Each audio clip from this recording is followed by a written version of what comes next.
CSN. 25% fewer letters than ESPN. And we pass the savings on to you. Hello, and welcome to Cideshow Sports Network, where we bring you coverage and amateur commentary on unique and interesting sports from around the world. I'm your host, Sam, and I'm here to tell you a little bit about the history of these sports. Where, why, how, and by whom they're played. Joining me today are two sports commentators who really want you to hear what they have to say. Former aspiring athlete Mitt McMifflin and current aspiring YouTube celebrity Glenjamin the Glenge. Like and subscribe. Gentlemen, it's good to see you again.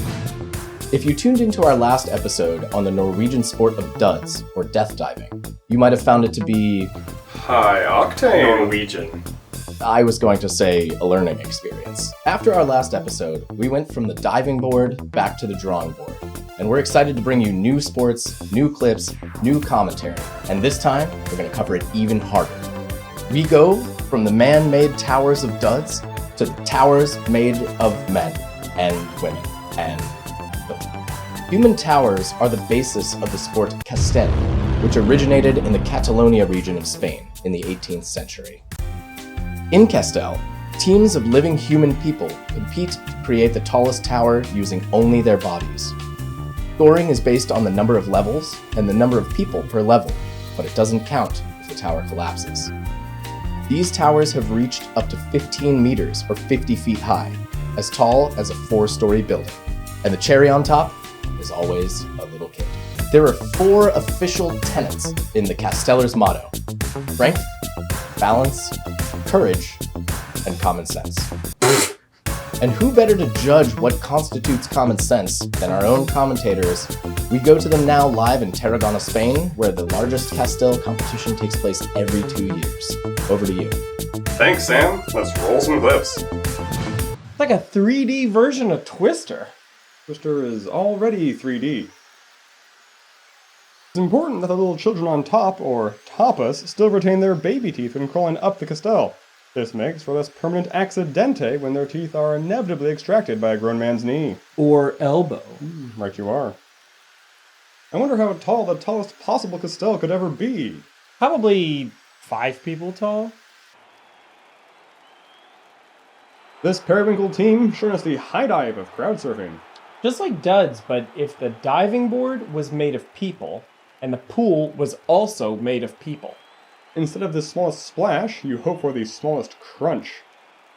It was that guy's fault. Castell gives a whole new meaning to letting your team down. That's gotta hurt more than just your pride. That's why the children wear helmets. How on earth is this safe? Great question, the Glenge. Let's head over to our explanation cam for more on the safety of Castell. Everybody is working to make sure that this is the safest possible activity for them. Safest possible activity? Yeah, right behind baby bullfighting and El Colacho, the baby jumping festival.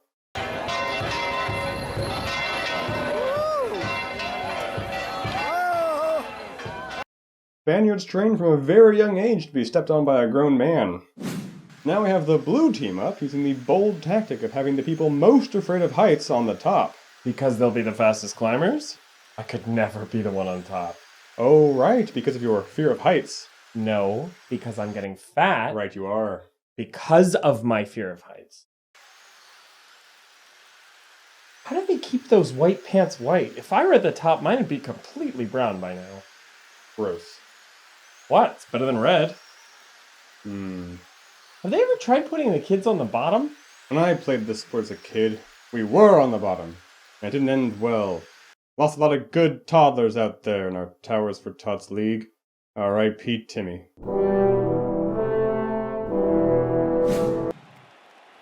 You know what would be fatal here? A sudden tickle torture! After what happened to Timmy, we trained ourselves to be tickle-proof. I no longer produce any tickle-tocin out of my tickle glands. Like the Tower of Babel.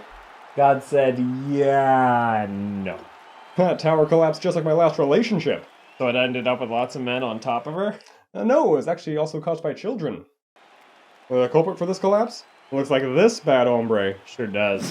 You think they're stacked up first come, first served? Well, no. The strategy is to do it by weight and strength. and by who's most into feet. Castell truly is a foot fetishist's paradise. No, as I was saying, to be on the lower rungs, you've got to be from really hearty stock. Some good castle-bearing hips down there. Strong tower bottoms. Like a huge layer cake held together with muscle and skill. I've heard of people popping out of a cake as a surprise, but if you really want to surprise someone, have a cake pop out of a person. Like, have them eat it and then throw it up in front of the person whose birthday it is? No, I mean, like, have it pop out, like a newborn baby. I don't But see... we don't eat newborn babies, do we, Mitt? Say it. We don't eat newborn babies. These children on the top must be doing this solely for... Ice cream sundaes afterwards? No, I was going to say... Flan, because Spain. No, glory, the Glenge. Glory. Let's actually watch just a few more collapse clips because they're so funny. And let's see if we can't figure out who's to blame. In this segment, we're calling Whose Fault Is It Anyway? Let's do it. Fault, this guy right here. I can read faces like I read tea leaves, and that guy's face says guilty. Though it might be hard to get if you don't know Catalan.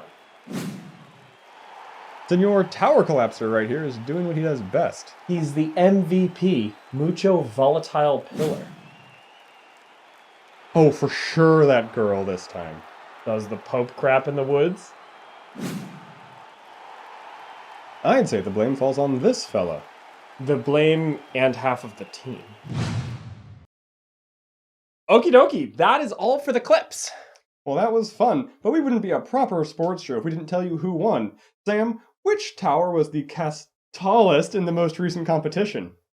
In the most recent 2018 Concours de Castells, the Colla Vella Xiquets de Valls dethroned the multi-year win streak of the Castellers de Villafranca, take home the title. Thanks, Sam. All right, Mitty. Oh, it's mitt, like a basketball mitt. I think that about wraps it up for CSN's Castell episode. You know, Mitty, I bet if I stood on your shoulders, we could put up a fight against these people. I mean, we're competing with literal children after all. Unfortunately, my doctor actually discourages anyone from climbing on my shoulders due to my unusually sharp shoulder blades. Sorry to hear about your condition. Thoughts and prayers. All right, thanks for watching. And remember to smash that bell icon and comment below to get all the hottest updates from CSN. Actually, the Glenge, here at Cideshow, viewers can support us by donating tickets. Right, please do support us to see more CSN. Join us next time as we travel over 6,000 miles away to the land of the rising sun and the falling person, Japan, and we learn of their sport, Botaoshi. Thanks for watching, see you next time, and until then, this is CSN, signing off.